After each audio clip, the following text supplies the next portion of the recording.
Hi, Ciarán. Thank you for joining us on Marketing Masters, the art and science of modern marketing, all the way from, where are you coming in from? Dunleary in Dublin in Ireland. Which is epic, because this is the first time I've ever had an international guest on my podcast, so I'm very excited. So I want to do a little bit of an intro. I've known you for many years. We used to work together when I lived in London, but you've gone on to do massive, amazing, incredible things. I remember when we were working together, you were like quite passionate about social media and quite passionate at the time about Facebook, which wasn't Meta yet. And it's really interesting to see that now you've gone on a journey to be one of their leading men in like Europe. So I just would love you to tell us a bit about like who you are, what you do, what your role is at Meta, and so the guys can kind of get to know who you are. It's very kind. It's lovely to see you after so many years. And yes, as I just said, apologies for coming to New Zealand about 8 years ago and not actually catching up with you. So yeah, firstly, clarification. As always, you're too generous. I'm far from being anyone's leading man in Europe, apart from maybe my daughters. But yeah, so I am currently, I work in what's called the global agency team at Meta. So that's the team that manages the global agency relationships, particularly with the biggest 5 holding companies. So my particular role is the global agency lead for Omnicom.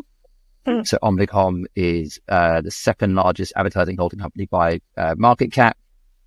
The media agencies are pretty much the most successful in the world at the moment in terms of new business. So they just won Amazon in North America, amongst other things. They're huge, certainly in Australia. I'm not quite so sure how big they are in New Zealand. I'm sure they have a strong presence. Clemenger BBDO is one of their famous ad agencies, which obviously has a strong footprint in ANZ. So how did I get here? Yeah, so we worked together in a digital agency called Altogether. I was there from 2007 to 2009. I mean, the journey is almost encapsulated in my job title. So I started as SEO Director. So I was hired to sort of manage the SEO offering. And then whilst I was there, it struck me that we had a lot of people doing link building. So, contacting different websites and asking them to link to our clients. And I was reading all about this. Well, I was reading and doing lots of blogging and stuff like that. Blogger and WordPress were huge platforms back then. Facebook was just really starting to roll out. Twitter had just launched. I think someone told me once. It was just the beginning. I remember. Yeah. The Twitter sales guys in Australia told me I was one of the first million on Twitter.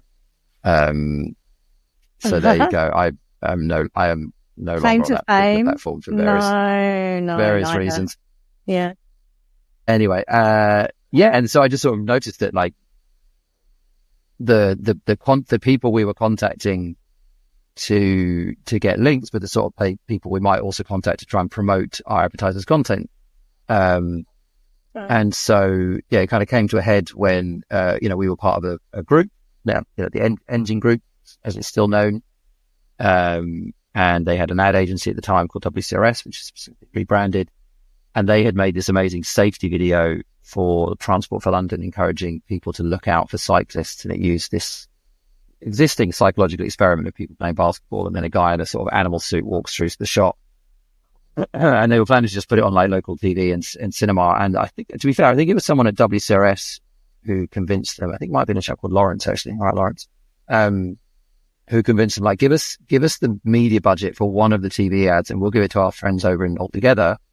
And they will seed this through social media, and you'll get a good response. And I think the target we had was like 100,000 views. And last time I checked on YouTube, it's in the tens of millions. I'm not sure.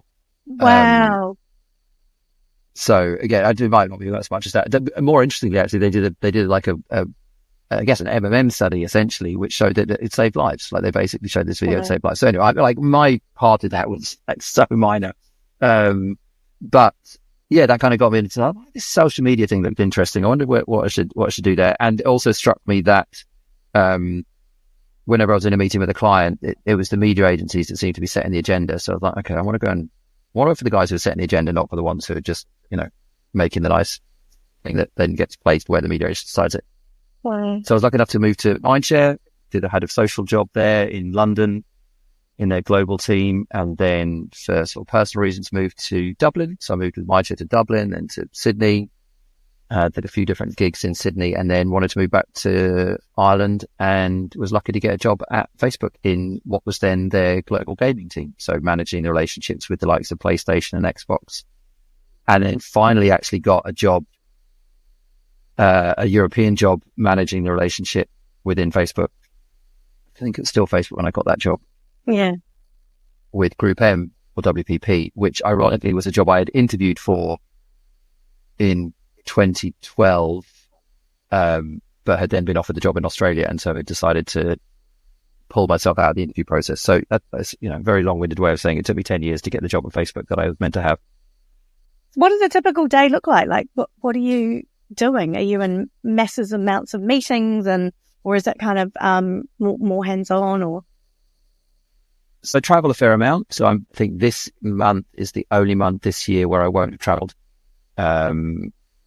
Most of the time, I'll be in London probably once a month, meeting with my colleagues in London to discuss, to meet in person, supporting events we might be running, meeting with the clients, hosting them.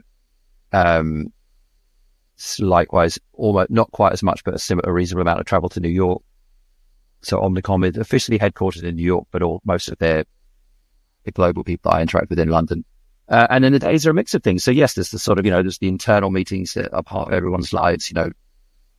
I have things I need to do about our policies. We're a big company who touch a lot of people's lives. And so it's important that we understand the responsibilities and how we should operate. So that, that's a frequent part of it. Doing bad data manipulation through Excel. Like, I'm really not an Excel person, but we pull quite a lot of reports to try and understand how Omnicom is tracking, where we think they could improve, share that data with them. We have a lot of sort of joint programs running with them, from training programs to jointly presented events where we might be talking to their end advertisers, and I'll be working with our local teams to think about the agendas and the content for that. They're building technologies with our consultancy. So I'm sort of, acting as a liaison between our development team and sometimes their people to sort of think about what's the best tools that they could be building that build off the back of our APIs to support their end advertisers. So yeah, never a dull day. And there's it's not one where there's like rigid routine, which is one of the things I enjoy about it. Wow. So like keeping you on your toes, keeping you young. Keeps you on my toes. Keep me. My kids have other ideas, and that drags me down in the opposite direction. Is that what keeps you excited about working in social media, that it is so fast paced and so it changes all the time, and there's never a dull day? Yeah, and I'm going to say I don't think I work in social media. Like I work in media. In media, yeah. I mean, I'm sure our leadership would not define us as a media company either. They would define us as a tech company. And within that, I work in media. I mean, there is no doubting our global mission. I'm gonna mangle it, but is to connect the world. So undoubtedly, we are still a company that is built on the idea of connecting people. But I personally feel that the name social media, whilst it has done its huge good throughout the years, is somewhat limiting in terms of probably how people envisage it. Both in terms of what it can do. I would suggest that some people who perhaps haven't used social media themselves as much over the past might sort of think, oh, well, that's just people posting photos of their cat, and then someone gives it a thumbs up. Like, what's that about? As opposed to, we are probably the single, and this is not a company line, but my estimation would be, we are probably the single largest and most efficient means of delivering sales that the world's ever known. Like close to, 3.8 billion regular users from the last earnings call, if I'm not mistaken. New earnings calls coming up in a couple of weeks. I have no idea what the figures are going to look like. And what I understand, plenty of case studies and data points to suggest that there are very few channels that are as effective as delivering real business outcomes as anyone else. So, not to dismiss the idea of community within our products, but I think we are a lot more than social media. And so tell me a bit more, when you say you're more than social media, maybe just to help people understand what's under the umbrella of Meta and it being a media company. I don't necessarily know whether all my listeners know exactly what other sort of subsidiaries sit under the brand of Meta. They'll know Facebook, they'll know Instagram, but I know that there's even more. Yeah, I get, and so I mean, in terms of our primary brand, so we have Facebook, we have Instagram, we have Messenger, we have WhatsApp, and we have Quest. And then we have our joint venture with Luxottica, the Ray-Ban Metas. Oh, yeah. I guess what I mean when I say it's more than social media is not so much that we've got some app that no one's heard of that people are using. It's more that what our products are providing, both for end users and for advertisers, is a lot more than I think a lot of people understand by the term social media. So if you think about Instagram, that from one of our recent earnings calls, something in the region of 50% of the time spent on Instagram is now Reels. Now that is not content that is delivered because it was posted by your sister or the bloke you met on your backpacking trip around Thailand or whatever. It is content that is delivered because our systems, what we used to call the algorithm, what we used to call machine learning, what we now call AI. We've always called it AI, but what everyone else is caught up is calling AI. Our system has decided that you are likely to find that interesting, amusing, entertaining, engaging, whatever it thinks is, whatever the positive reaction it thinks you're going to have off the back of that. I would suggest that's akin to entertainment, right? Like I now, and I'm like, I joke, like the 50% of time spent on Instagram is Reels, and it's not all me, I promise. If I open up Reels, it's akin to flicking through the cable channels or like scrolling through Netflix or something, right? Like it's entertainment. Like so from that point of view, Instagram essentially, I would suggest, is now entertainment. And therefore should be considered as a line, if you're considering your media budgets, consider it in line with entertainment. And then you take something like WhatsApp. In places like Brazil, like people are buying stuff on WhatsApp. Like we have I believe in some markets, I lose track of some of the things we're doing. We have essentially banking licenses in some markets because we can transact payments through WhatsApp. So yes, it's how I keep in contact with, like the parents for my daughter's soccer club. But in Brazil, we're doing how many millions of dollars of financial transactions and dealing with companies like, all the big card issuers. So that, I guess, is what I mean when I say it's more than social media. Not that it's different apps, but it's just, it's like you and me, you've been you've been doing this for 12 years, or if you first encountered social media 12 years ago and you never got into it, you never looked at it, then you might be like, again, photos, likes, comments, like whatever, as opposed to delivering billions of hours of entertainment to billions of people and supporting like financial transactions and, a lot of the world's largest direct consumer e-commerce businesses. That, we're not in Kansas anymore. We've come a long way. And so, like with the time that you've been in digital marketing and social media marketing, that you've seen platforms come and go and trends come and go. What do you believe stay abreast and become a bit more of a master of digital marketing, social media marketing? How have you done that? Is it that you have to relearn all the time? Is there sort of certain areas that stay? Yeah. So I think there's a very good question. And so I'm going to sound a little bit like a chap, but less offensive, like a chap called Mark Ritson here. So I'm sure you're familiar with Mark Ritson, right? So Mark Ritson makes the point that most marketers never trained in marketing. And there aren't a lot of other professions who have huge responsibility where that is the case. So what I would suggest is that you think about marketing and that people should learn the fundamentals of marketing. Now, this, again, do as I say rather than I do. Like, this is actually something I got around to, like, when Ritson, and I'm not on commission here, he launched his mini MBA. So he basically, he realized that he was doing the marketing content for a lot of MBAs, but an MBA is a lot of money and a lot of time. And like, maybe you don't want to learn about P&Ls and like whatever, like org structures. You just want to learn about marketing. So he broke that out. There's a couple of other people who seem to be doing something similar now. I think I saw Rory Sutherland is doing something, I think more on the creativity part. But anyway, so about before I moved back to Ireland, actually, when I was in Australia, I think I did just after we had our first child. I was probably, don't know what I was quite sort of thinking, but so I did the mini MBA to kind of to bolster my fundamentals. Actually, what was reassuring is I had picked up a lot of it along the way, but it really crystallized it for me. So no matter what a lot of people who have sort of vested interest in trying to get everyone to like look at the new shiny thing, like the fundamentals of marketing, I don't believe have changed that much from what I see today and what we as a company see when we do like large studies and meta studies in terms of like the fundamentals have not changed that much. Sure, because again, marketing is a lot more than just advertising and media. Like that's one of these, again, one of Ritson's big points, right? You've got pricing, you've got promotion, you've got segmentation, you've got all this sort of different stuff.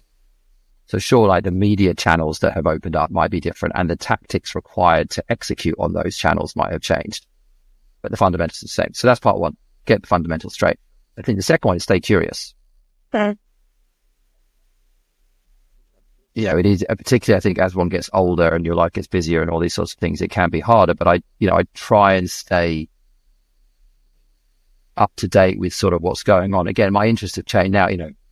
Now that I have been in one company for the longest I've ever been in any company, actually, I probably don't spend as much time reading about the latest tech startup on TechCrunch or something like that. Mm-hmm. But I do try and stay. From my perspective, I'm really interested in the business of marketing and media. So I read people like we mentioned just before, and there's a chap called Ian Whitaker, who I find very interesting. There's a guy called Ben Evans. There's a guy called Ben Thompson. A lot of guys, actually, which is worrying. Kara Swisher is well respected. Not necessarily my cup of tea. But so I try and I'm interested in like the business of media and what's driving the fundamentals. So, what will happen if something happens with tax regulation and what's that going to mean for different tech companies, their investment policy and why share prices going up and all sorts of stuff. But if you're sort of, again, more in the weeds and you're more tactical at this point in time, then like new app comes out, download it, try it, test it, but I think I saw so many come and go. I realized I couldn't try and do that with all of them. Do you think get the fundamentals and stay curious. Have you been following Karen Nelson-Field, who's based in Australia, with the attention survey?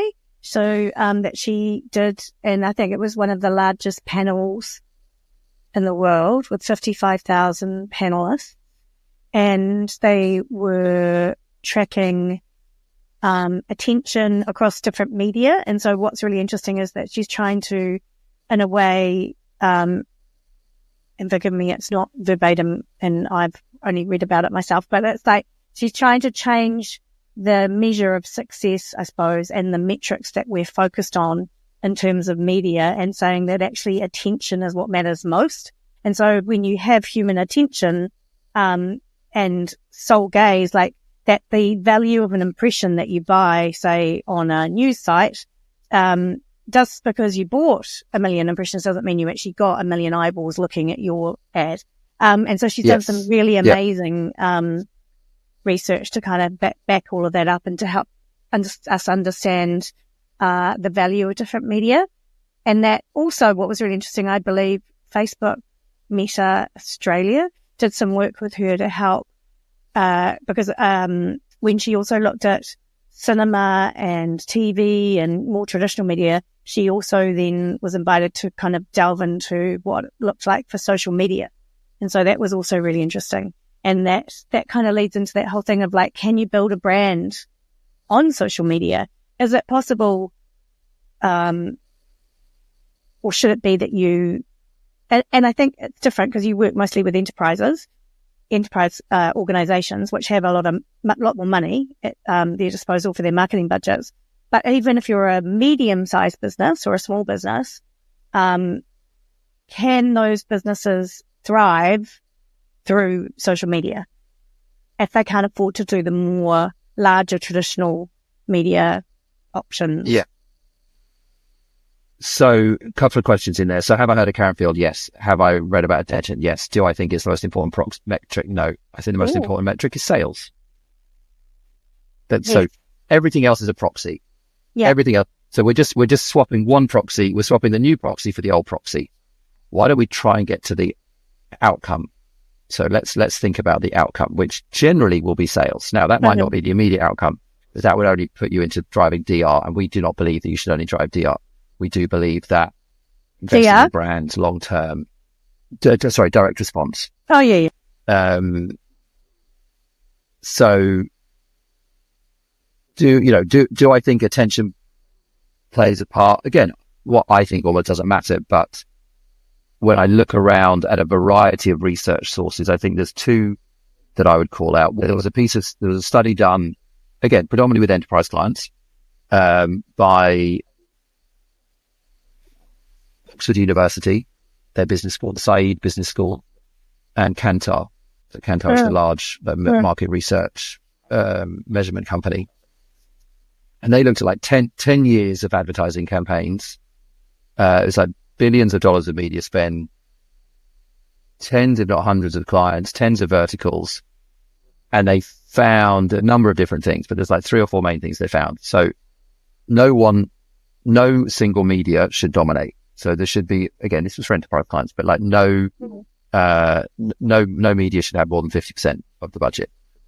They found therefore a variety of media sources was important. They also found a variety of ad lengths or attentions, whatever you want to call it, was also important. So sure, you might need a longer story to sort of launch your brand, but also like short, sharp reminders can deliver real meaning. Like someone gave a terrible analogy, so I'm going to put that analogy on me. Someone slapped me in the face. How long does it take for someone to slap me in the face? Half a second? Yeah. How long am I going to remember that for? I'm going to remember that for a long time. So it's not just about the attention, it's about what is delivered within that. So like when I joined Meta, a guy called Leo Moore, who's actually a good friend of mine now, but he was the creative shop director in Dublin.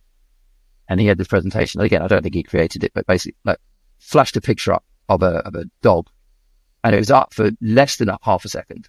And then he said, what did I just flash up? And I could say it was a brown Labrador with blue eyes. Like I had taken in all that information in like milliseconds. You don't need 60 seconds to tell someone what your product is and why they should buy it. Because otherwise there would be no outdoor spots. Yeah. Frankly, because most people don't look outdoor for more than a couple of seconds. Couple of seconds, yeah. Now, that's not to say that. Yeah. And again, the other thing I would just add is that as far as I'm aware, let me phrase this. I want to phrase this very carefully, because there's been some really good stuff. Like again, Kantar did another really interesting piece they released over the summer that actually showed that sure, different attention spans, but they actually tracked attention to an outcome. I can't remember exactly what the outcome was, but it was like brand lift or sales or something that they contracted to an outcome. The most efficient means of delivering, I think it was brand lift. I will get this research and send it to you so we can clarify if there's a follow-up or anything. Yeah. The most effective way of delivering the outcome that they were tracking through this study, which again was a massive study, was Meta. So sure, the attention might be small, but what is delivered in that, both individually and cumulatively, over the number of different impressions and the way that how people are experiencing it. Because again, like 2 seconds looking at something that's like a couple of inches in front of my eyes versus like 30 seconds staring at the screen in the corner of the room. And also, like, as far as I'm aware, I think most of those attention studies are done, but they're not in the wild, right? Like they haven't actually put technology into someone's TV. So when they're in the lounge or lounge room, at least there in Australia, there will be a huge amount of statistical rigor. I'm not downplaying that at all. But the reality that we all know and we pretend is that when we're watching the TV, we're not also looking at our phone. let's just be real for a second, right? Mm. So, then you said, can people build a brand? Let's expand. Let's call it through non-traditional means, right? Yeah. Like, so Yeah. social media, whatever. Absolutely. There are tons of great examples. A lot of them sort of D2C, direct to consumer kind of e-com businesses who have built very successful businesses through digital marketing. And I would suggest also like through having great products. Mm. There used to be this sort of meme that, advertising was the tax for having a bad product. I think people have realized that's not the case anymore. And that actually it's the kind of accelerant that a great product can use. And the bad products actually can't use it as much. Fuel success. Mm. So yes, absolutely they can. And there are plenty of examples, but then as one gets larger, I would sort of adhere to if you want to give 100% of your budget to Meta, like I'm not going to complain. I'll send you the IO right now, but, which I thankfully don't do any IOs anymore.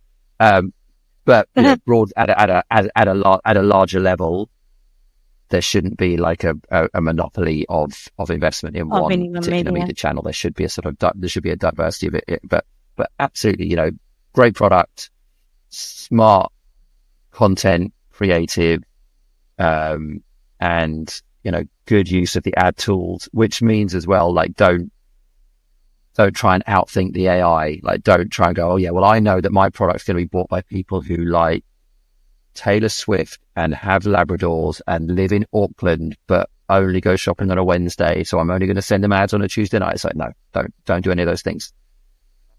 Think about the creative should be the targeting. So make ads that will appeal to the different people that you want to try and target. And maybe you need, if you do have a longer sell, maybe you need the other point about, I'd sort of say about like the attention is like, yeah, well, I need 30 seconds because I've got to tell people that my car comes in 5 different colors, that there's a sale on now, that we do 5-year warranty, and that it's got 4-wheel drive and brake assist. So, or you could have 5 ads. And you have one ad that tells them that it comes in 10 colors. You have one ad that tells them that it's got a 5-year warranty. Do you know what I mean? So again, I think the assumptions we make about why we need 30 seconds or 60 seconds or God forbid 90 seconds to try and tell an advertiser a marketing story is often based on just not understanding what's possible now. So, use the creative as the targeting and let the AI, broadly speaking, find the people who will buy your ad. If you can't ship to a certain place, then of course block that location, but otherwise let the system do the work and don't try and judge it. Don't try and prejudge it. This is not a 1980s media plan where you're going to have like Messenger on one line and Facebook on one line and Instagram. They go, oh, well, Instagram worked, but Facebook didn't, so we're not going to do Facebook anymore. No, so no.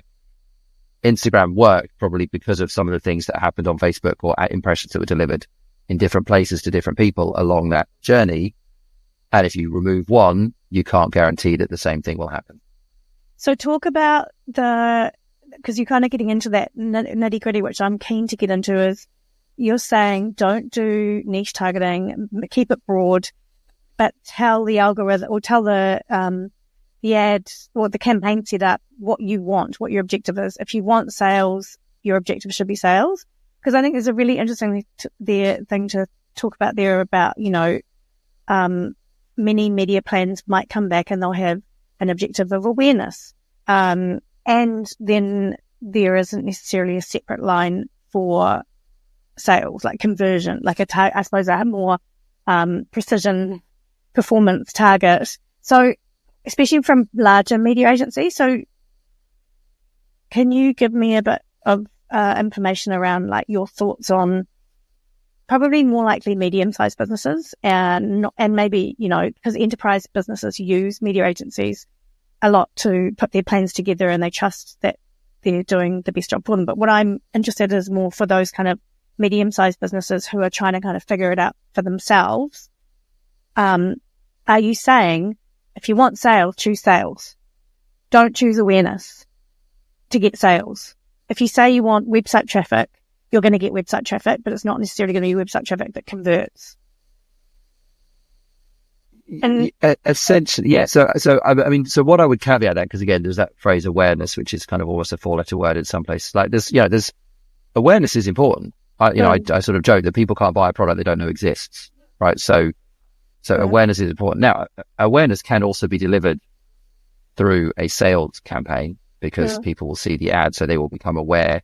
It's just likely that your creative might be so focused on trying to sell them that you haven't explained why they should buy it, or where it is available or how it is available. Again, I go back to, fortunately, another middle-aged white dude, but Byron Sharp, and his book How Brands Grow. Now, again, he will claim it's all based on data. Some of it feels right, some of it I think it's been somewhat disproven or challenged at least. But the idea of creating mental availability.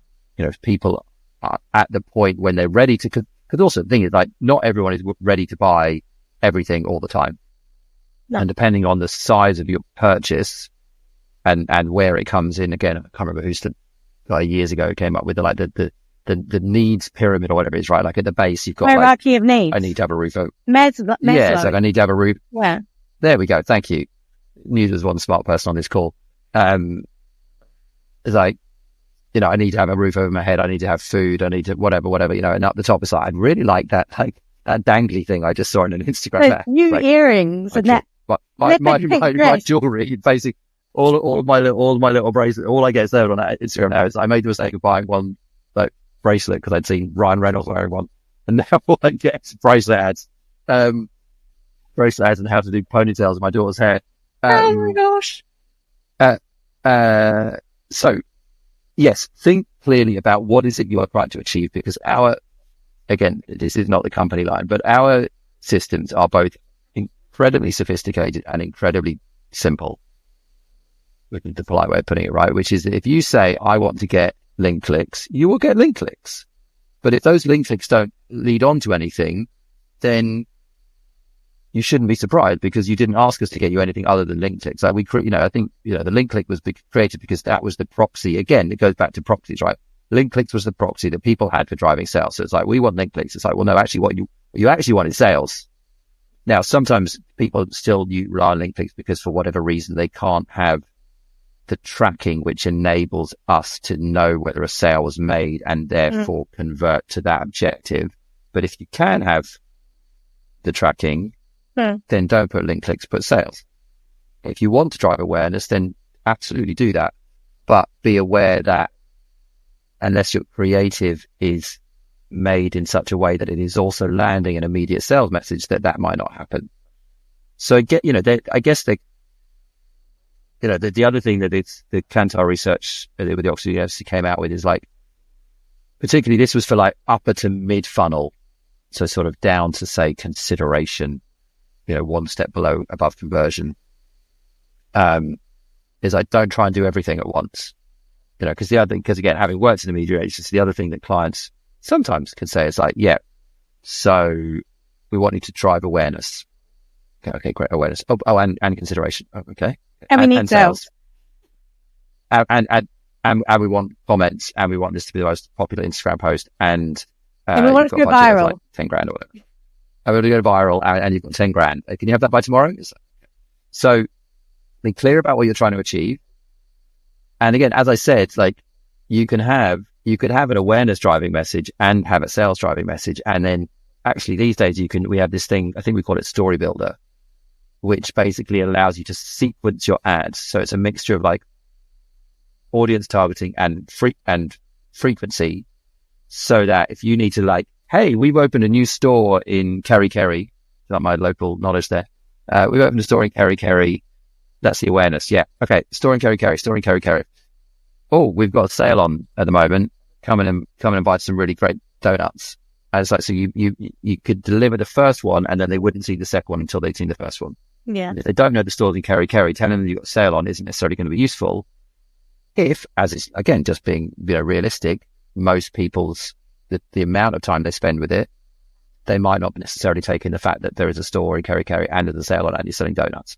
So being able to deliver those separately might well be a sensible and cost-effective way of doing that. I like it. That's very cool. So if I was to ask you, how critical social media is to success, and yes, you work for Meta, and yes, it's a media company, but in all honesty, not just saying it because you work for Meta, but like, how critical is it? I personally think it's critical, more than critical. I believe brands can't survive in this day and age unless they're on social. What I would say is that if you want to drive cost-effective commercial success almost anywhere in the world, we don't operate in mainland China. There is, I would argue, few, if any, other channels that allow you to do so well or so simply. One interface to allow you to deliver ads across a true social network in Facebook, like a 21st century entertainment company in Instagram, the largest text messaging service in the world. Like I read a stats, again, don't quote me on this. I think we deliver more messages every day than SMS did annually at its peak. Wow. Like it's insane. And Messenger, let's not forget Messenger.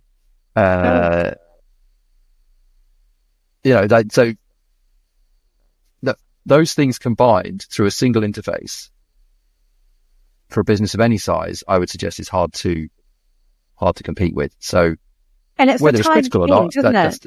It's the time spent. I think the key for me is like where people are spending time is where you should be if you want to.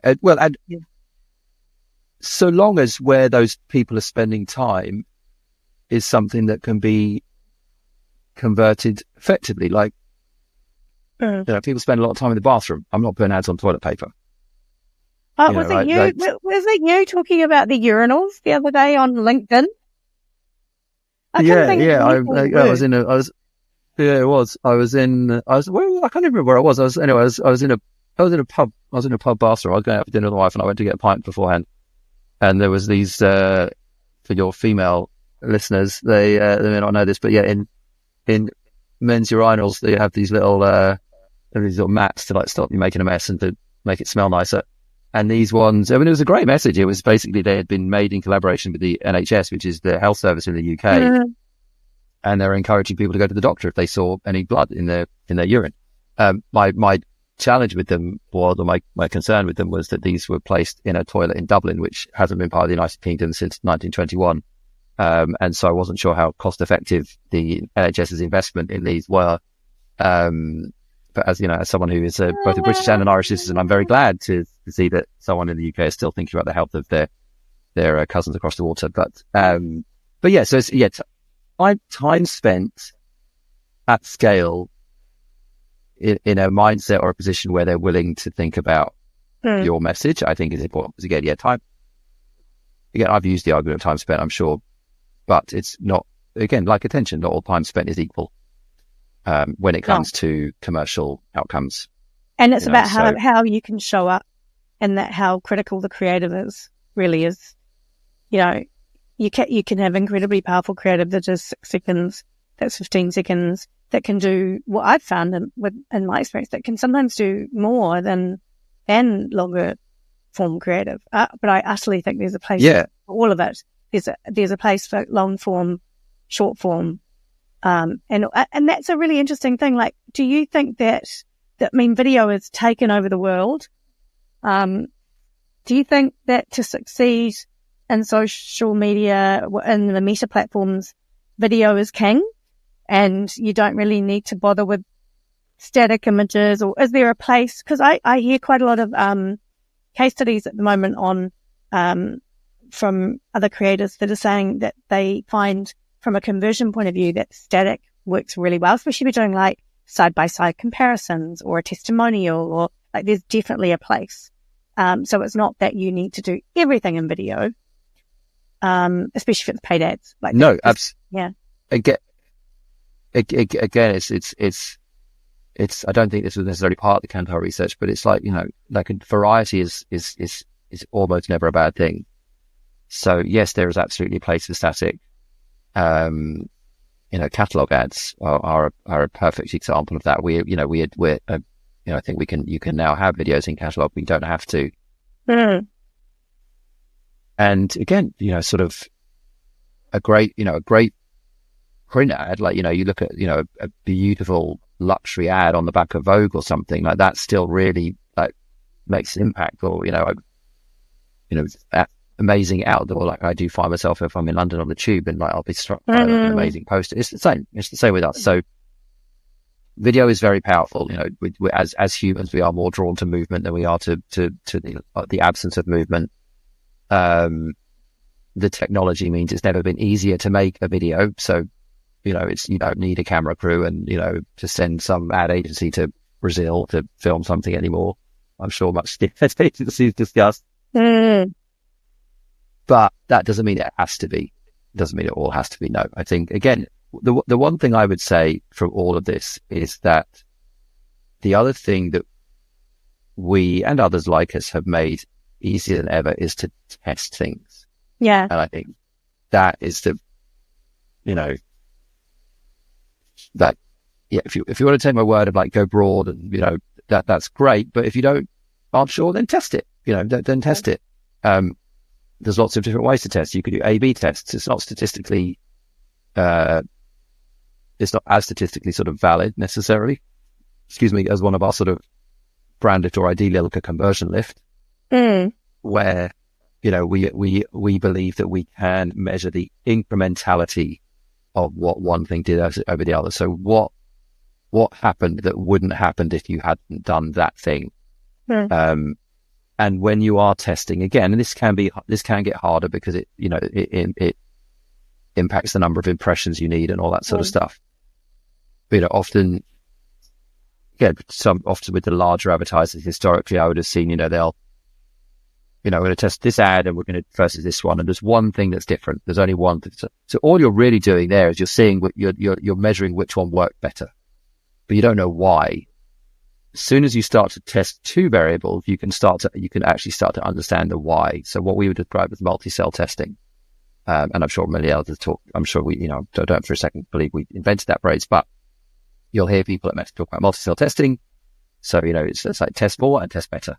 Those are the two things, ideally in a way that you can capture the data to some sort of conversion lift, whether that be through a pixel or, even the conversions API, which can be incredibly cheap to set up, like doesn't need to cost a huge amount of money. There are third parties who set it up for like, the price of a cup of coffee sort of thing. So,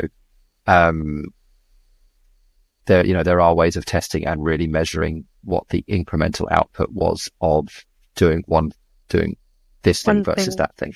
And so there's a tool that I know of that I use myself quite a lot. And I was wanting to ask you about your must-have tools, but one that I really love is Facebook Ads Library for scouting and seeing what works and what people are doing. Would you say that's a great one that people should check out? I don't think many brands know about it, which I find really interesting. People I talk to are like, what's Facebook Ads Library?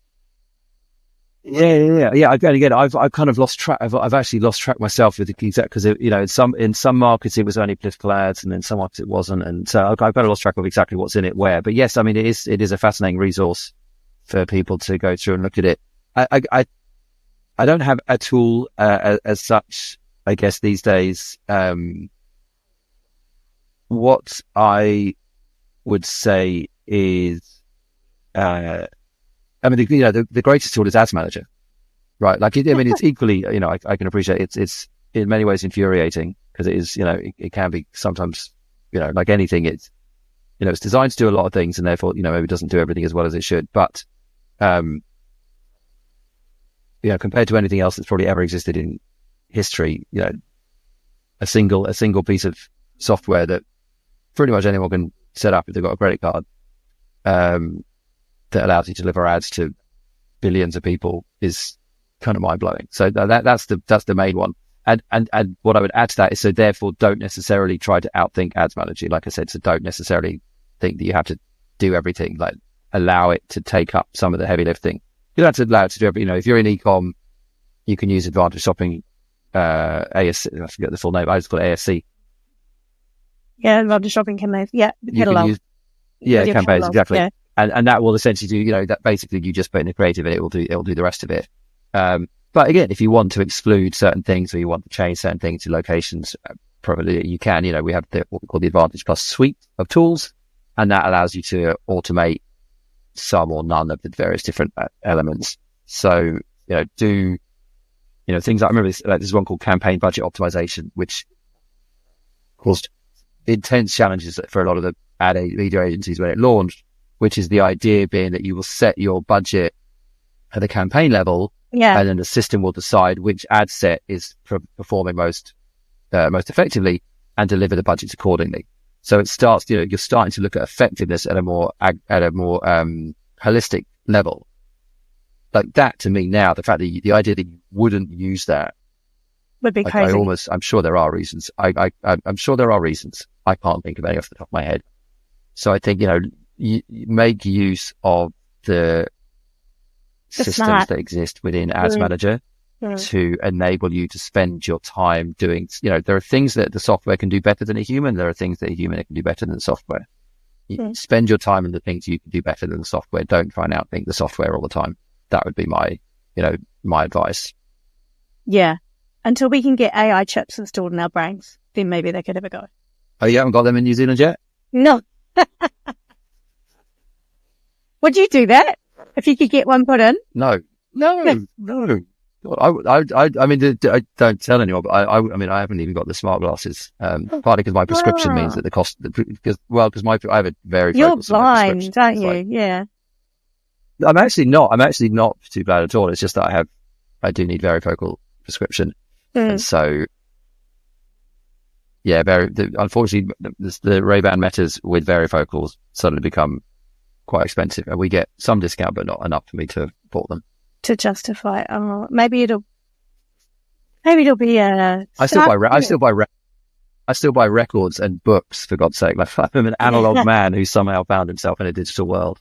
It's so true, and you've got really good taste in music. That's maybe another thing we should do. Is when I'm sharing this, I should get a playlist link off you because you've got such good music. Sure, or that you can have one of my radio shows. Yeah, you've got a radio show. Oh, but then Zania, I'm bleeding on the inside.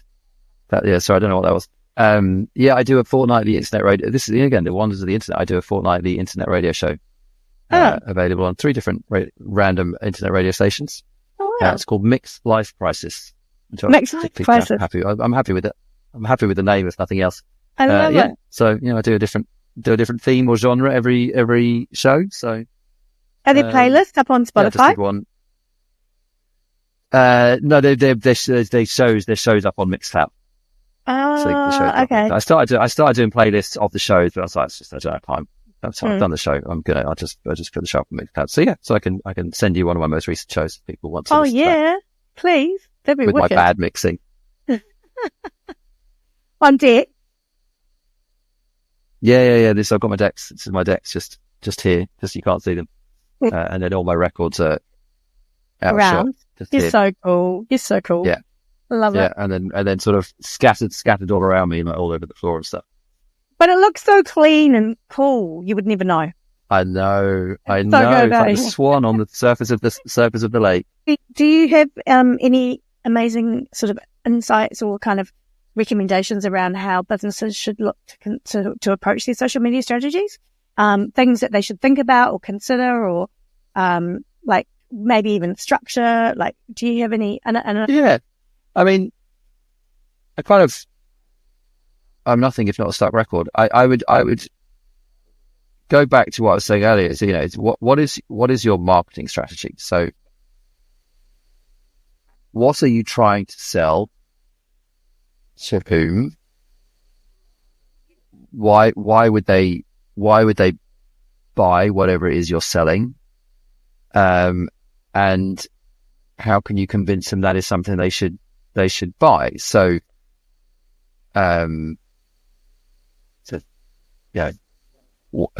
the audience, what is your audience strategy? So who are the people you need to talk to? Where are they spending time that you can effectively turn into conversions? Meta obviously will be the answer to that, so we can skip that stage. But there will be nuances within that that will affect the rest of your strategy. So I appreciate we talk about like small and medium-sized businesses, but let me use a big one as an example, and then sort of talk about some of the tools that you can use actually. So let's say you're selling a car. The same car might be attractive to a surfer for a different reason than it is to a parent. Like the big boot for a surfer is great because they can chuck all their stuff in and they've got a thing on the roof they can put the surfboard. If you're a parent, it's like, great, I can fit the pram in the back and then I can put like a roof box so I can feel like I don't want to have to get on a plane, so I can put a roof box and I can drive for a holiday.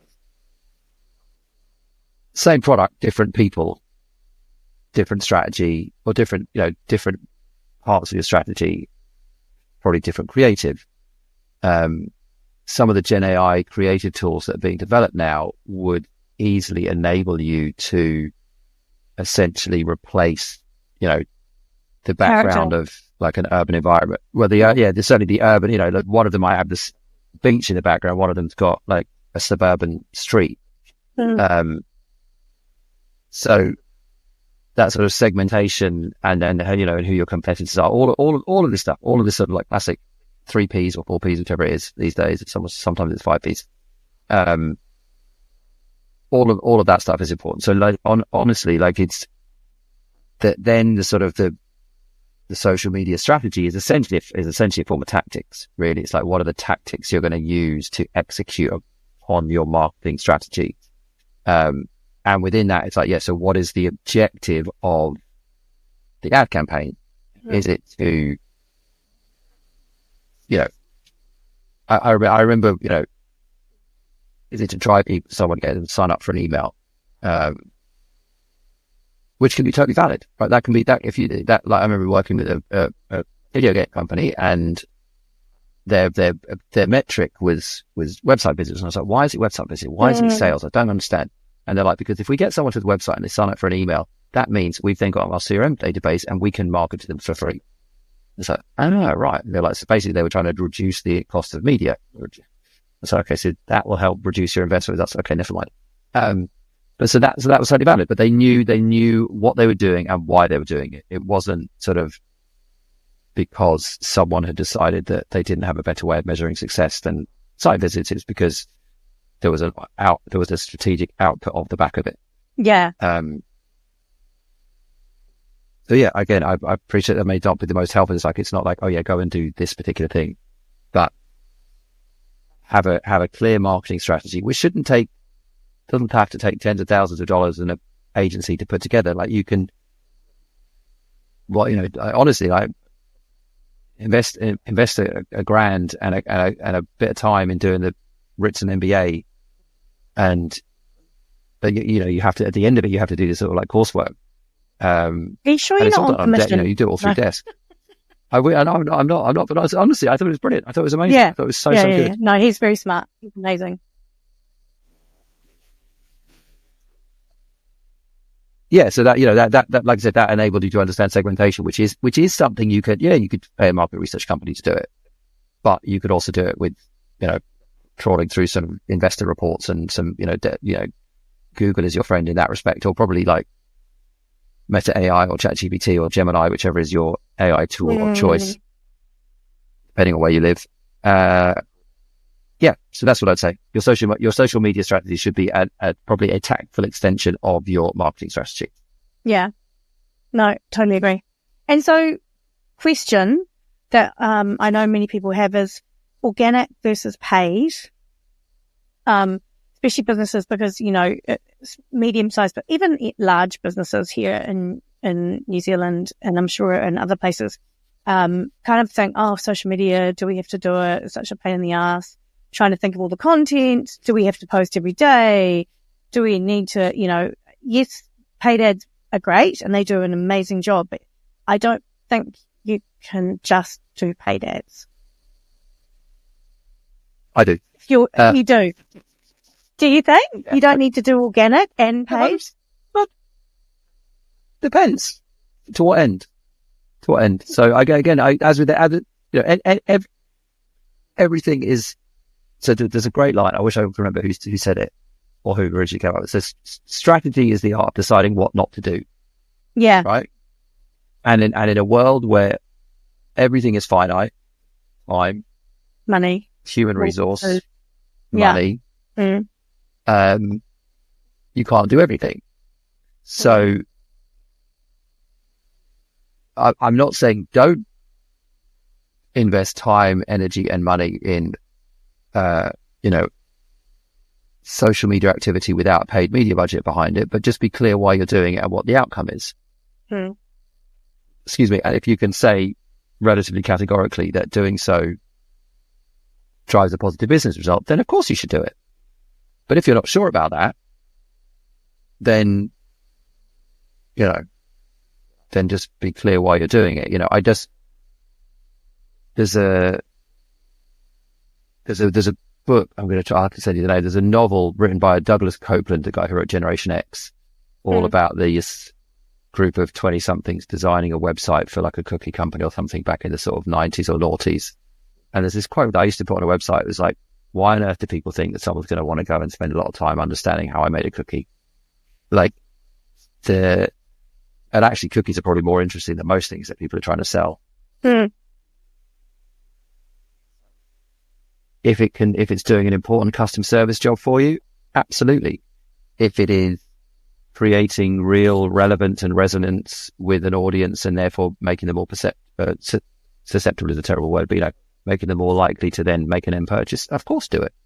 But the idea that I would very much challenge the idea that you cannot survive unless you are, in inverted commas, doing organic social media.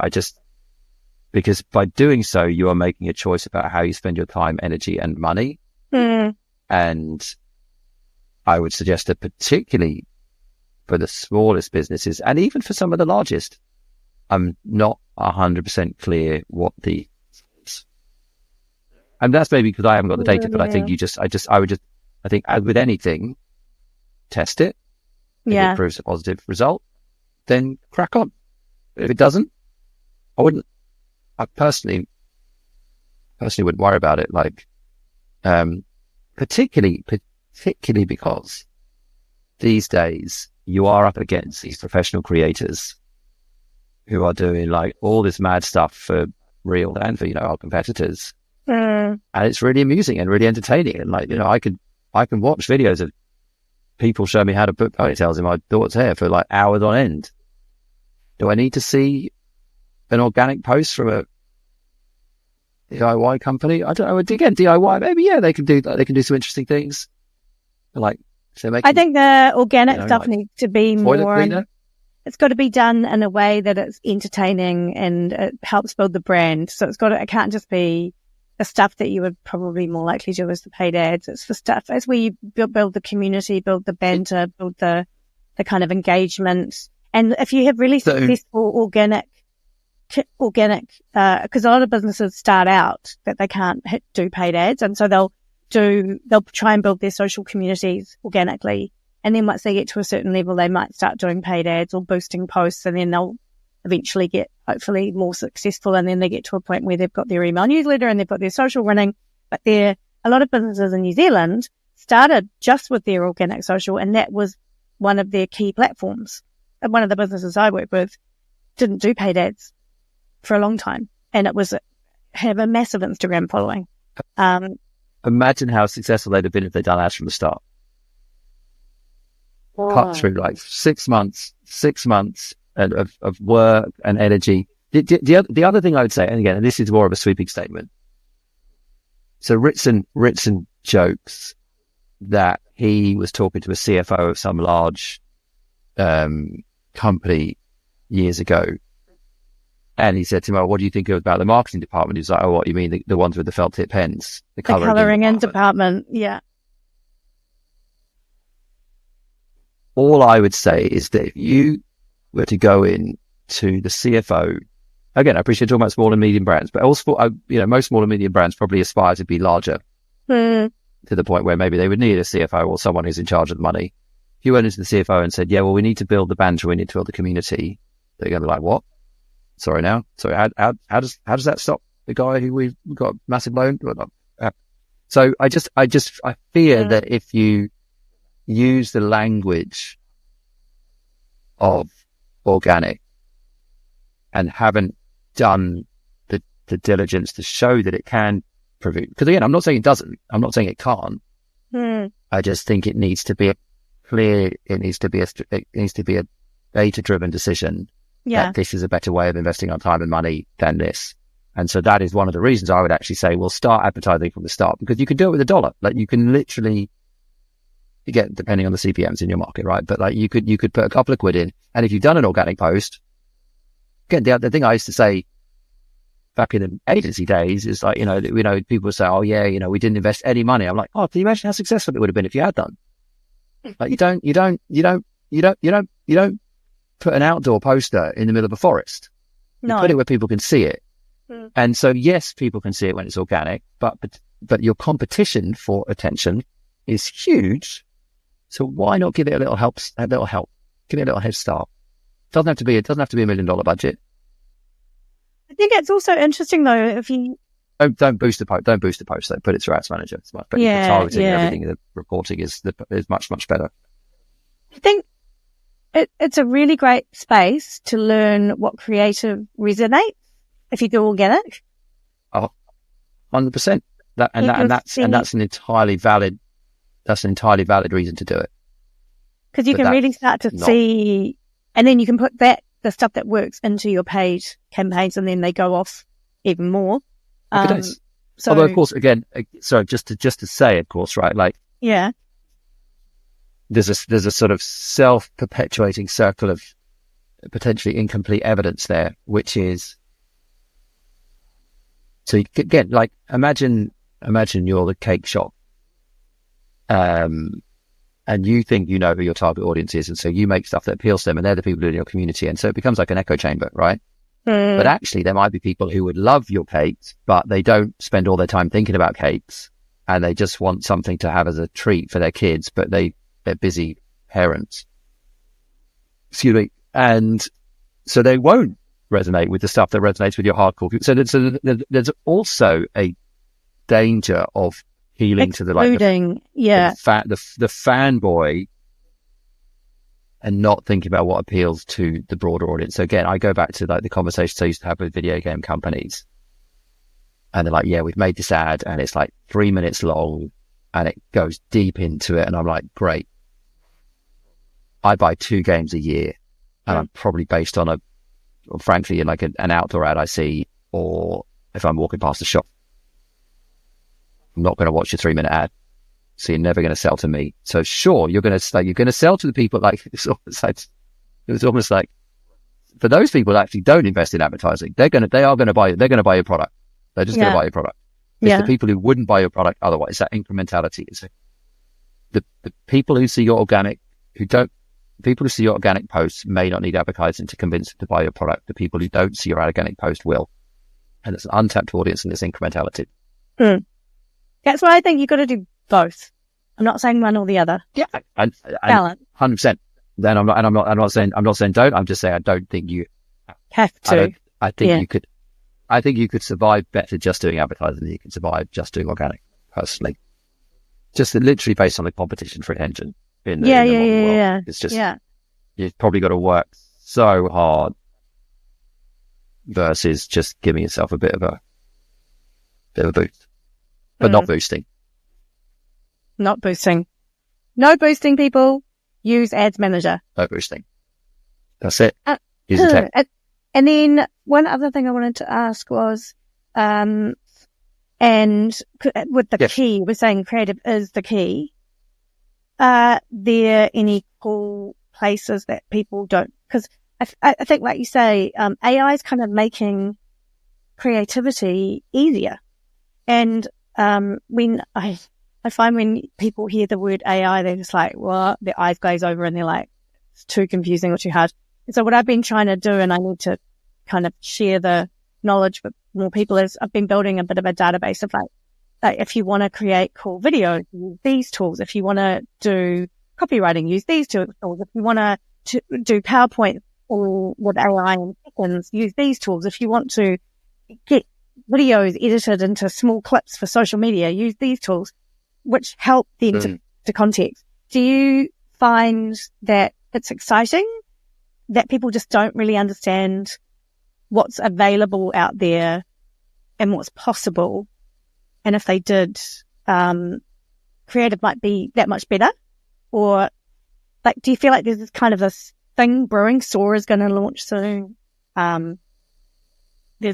So, I mean, again, I haven't seen, I am in a bit of my own echo chamber, right? And working in a company for 6 odd years. A lot of the stuff that I've seen in terms of creative so far has very much been focused on production. So I would still suggest that the insight and the spark should be human, right? Like, don't ask ChatGPT to write your script, because that needs to be based on, like, why is someone going to buy it? Who are you trying to talk to? How are you going to make them think that it's worthwhile?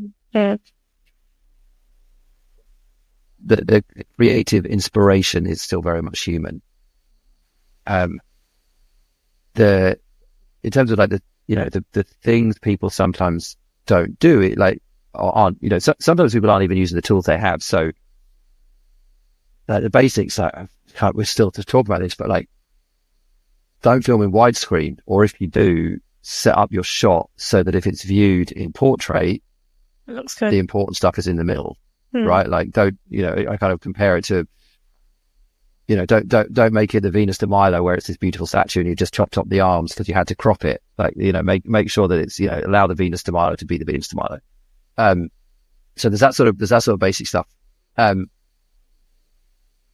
then there's the kind of, this sort of almost like slightly confusing idea we have, which is where, we spent a long time saying, assume that people aren't going to have the sound on. Right, so make your ad work without a soundtrack or without words. Most people have sound on though, don't they? Well, yes and no. So depending on which platform they use. But and how they're so a lot of people do, but a lot of people don't. So it needs to work to both. Yeah. So you should put sound onto it, but make sure it works even without it. Is what I would say. So it should be like a silent movie that has a sound, but it's a soundtrack that works as a silent movie. And then in terms of the actual tools that are available, I'll bounce your knowledge there. I think you've probably got a much better understanding of that. But I think what I see is that sometimes, and again, maybe this is with the sort of larger advertisers, particularly ones who maybe use sort of more traditional creative agencies. That, things that have been fundamental for over a decade now, like we've been saying for mobile first creative since long before I was employed at Meta. And now we have this phrase of performant creative. We have this, which I forget is a word I didn't know existed up until about a year ago. So the idea of what performs better. Performant. PERFORMANT. So yeah, it's this word that we've started using. Again, I'm sure we didn't invent it. It's an existing word, but I had never heard of it. It means what works best. And we use it a lot for, particularly about Reels, which is obviously our short form video product. Or we talk about the language of Reels. And it is this idea of, make sure it's portrait, make sure that it does have a soundtrack, but it doesn't rely on it. And if you've got a call to action, like some really like fundamental stuff, like, at the bottom of most people's phones, and on Instagram, or I'm sure our competitors, there's the like button, there's the comment button, there's the next, there's all this like, real estate that's kind of used up. Real estate. Yeah. It's like the table you go to a restaurant and there's like a menu and a salt pot and a sugar pot and all that stuff that's on the table. So the restaurant shouldn't have like plate that's like half a foot wide. Like have a plate that fits on the table with all the other stuff that's on it. So it makes sure the same way I add, if the call to action, make sure it's going to be above where all that real estate sits.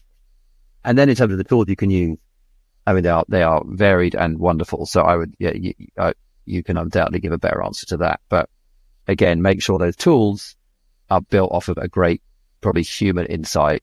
Yeah. And the other thing I'd say is, look at, what you can do if it's right for your brand is look at, there are sort of almost like, I think, again, there was this idea, I think it's Altogether used to do, maybe with MyJet, used to talk about the idea that essentially there's only 6 stories in the world, right? Like there's essentially 6 story types, like there's the quest and the whatever, different story types. Mm. It's almost the same now with short form video. There's like 4 of that. There's different types of video. So they're like, there's the side by side. There's like POV. There's testimonial.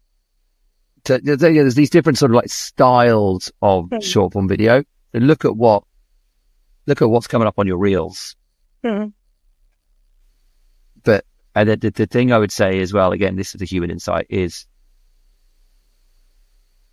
think about who you're trying to target and think about what appeals to them, which doesn't necessarily mean that it's your product. So I guess what I'm saying there is that, like, if you think about kitchenware, for example, and you wanted to work with a creator, the standard would be, right, I'm going to find a cookery creator because that's what I want. So, okay, fine.